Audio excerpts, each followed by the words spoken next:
Hi, I'm Professor Dave, here to talk about Canadian individual tax, and in particular we're going to be talking about tax-free accumulations of monies, and at the moment we're going to talk about other considerations.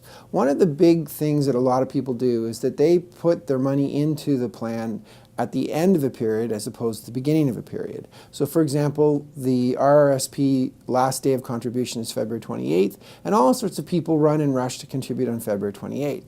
Well, in actual fact, what you should be doing is accumulating it on March 1st, or actually January 1st for the following year. And you should make all your contributions a year ahead of time, actually 14 months ahead of time. And over time, that will have a much more significant accumulation. In fact, as much as 10% more money in the particular fund just by the effect of the timing difference between accumulating at the end and accumulating it at the beginning.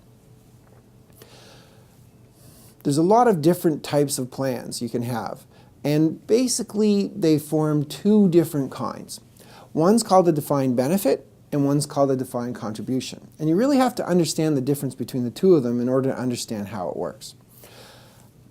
A defined benefit means that the monies that you receive as a consequence of the fund are fixed. So for example, the typical one would be the average of the last 5 years' earnings, or the average of the best 5-year earnings.